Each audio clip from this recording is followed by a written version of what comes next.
This morning, closer look at the controversy on Capitol Hill. New York congressman says that Muslim Americans are not doing enough to fight terrorism in this country. This was part of a raw and emotional Homeland Security hearing in D.C. yesterday. But is Representative Peter King crossing a line at promoting stereotypes? King explains here. Take a look. If you are part of American society, if you are in American society, you have an obligation to abide by the laws of that society and work within it and not look for excuses to justify murder and carnage the way too many people have done when it comes to terrorist attacks. So for more this morning, we want to talk to Dr. Zuhdi Jasser, who testified at that hearing yesterday. He's also a physician here in the Valley and the founder and president of the American Islamic Forum for Democracy. Dr. Jasser, thank you for taking the time with us this morning. First, do you agree with Congressman King's statement that there is nothing un-American about that particular hearing? Oh, absolutely not. I mean, the reason I participated was that this is an opportunity for American Muslims to begin to repair the rupture that's leading radicalization. This isn't about all Muslims or a majority of Muslims. It's about that small minority of Muslims that have become radicalized, and there's a process of radicalization, and we've not been doing anything really substantive to counter that. And our entire approach to terrorism has been simply about stopping the last step of violence, and only Muslims can counter that, and that's why he had an all-Muslim panel to begin this conversation.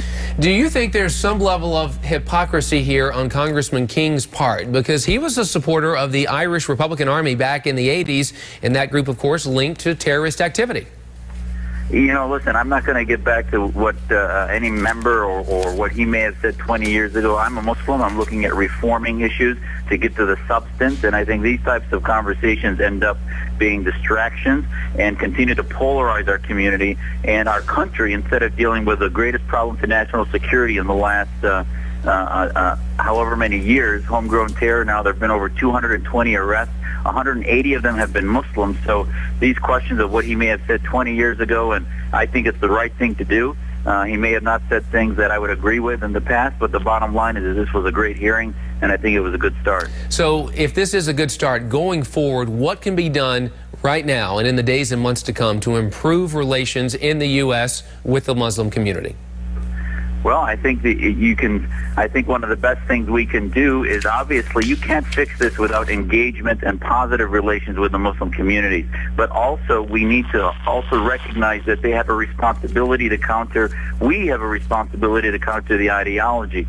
So this needs to be, we need to look at the radicalization process, create platforms at universities in Washington, with government, with media, to look at beginning to analyze. I'd ask people to look at Prime Minister Cameron's speech in London, Munich a few weeks ago, where he talked about the fact that in our countries, Muslims have been losing their identification with the nation, some of them. They're ones that are getting radicalized, but yet Muslims are the solution to this. So we need a positive engagement, but we need to set aside this climate where political correctness and fear of xenophobia and other things have created a climate where you can't even talk about the word Muslim or Islam without people starting to think you're bigoted. And as a Muslim, I'm telling you, I feel that this language limitation has prevented the hard work of reform.